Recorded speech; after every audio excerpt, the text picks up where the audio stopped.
North Korea to fulfill its international obligations and commitments, to reaffirm its 2005. Thank you very much, Mr. Chairman. I have the honor to speak on behalf of the European Union, and the following countries align themselves with this statement: Turkey, the former Yugoslav Republic of Macedonia, Montenegro, Iceland, Serbia, Albania, Bosnia-Herzegovina, Liechtenstein, Norway, Ukraine, the Republic of Moldova, Armenia, Azerbaijan, Georgia, Andorra, and San Marino. The European Union would like to thank, first of all, the Friends of the Comprehensive Test Ban Treaty, in cooperation with the co-presidents of the Article 14 Conference, for having convened the 8th CTBT Ministerial meeting.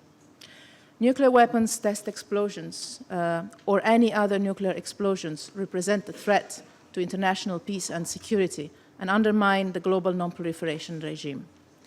The 5th nuclear test carried out by the DPRK earlier this month is a clear illustration for the need of universal CTBT ratification.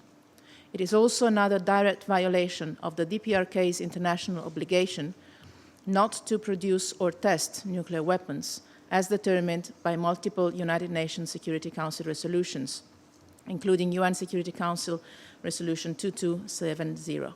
The DPRK is the only state to have conducted nuclear explosive tests in the 21st century.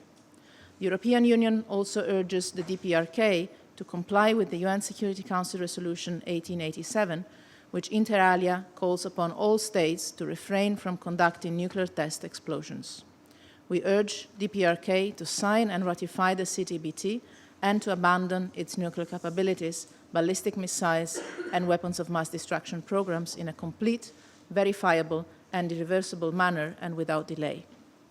The effectiveness and reliable performance of the CTBT verification regime, including the international monitoring system, facilitated the prompt reaction of the international community to the irresponsible act by the DPRK. And I would like, if I can add a personal note, to thank Dr. Lesina Zerbo for having warned me in real time about what was happening on the ground. We reiterate our full confidence in the CTBT verification regime, which allows the international community to assess the situation and to respond accordingly to this threat to international peace and security. The entry into force and universalization of the CTBT are among the top priorities of the European Union. All 28 EU member states have ratified the treaty, and we remain strongly committed to pursuing the achievement of the above important objectives. In this context, we welcome the ratification of the treaty by Angola, Swaziland, and Myanmar since the 2014 CTBT Ministerial meeting.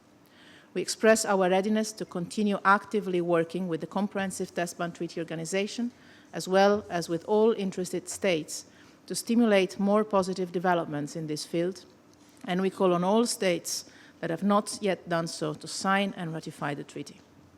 Pending the entry into force of the treaty, we call upon all states to maintain the moratoria on nuclear weapon test explosions and other nuclear explosions, and to refrain from any actions that would undermine the treaty's object and purpose. In the context of the 20th anniversary this year, we have intensified our efforts to promote the entry into force of this treaty by adopting and implementing an EU action plan in support of the CTBT. The European Union will continue to provide its strong political and financial support for the treaty.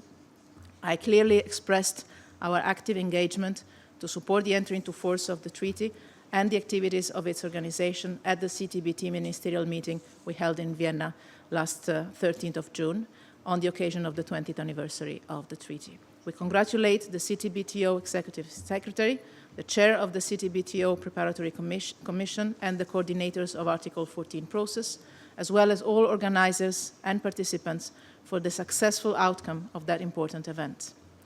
The EU's political efforts are reconfirmed by its financial commitment to the CTBTO. Regular financial contributions of our member states to the organization amount to roughly 40% of its total annual budget. In addition to this, since 2006, we have provided the organization with more than 18 million euros in voluntary contributions, which places us among the most significant financial contributors to the CTBTO. And this reflects the importance we attach to its work.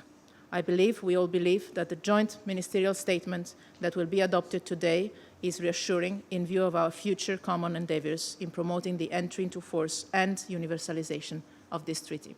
I thank you very much, Mr. Chairman.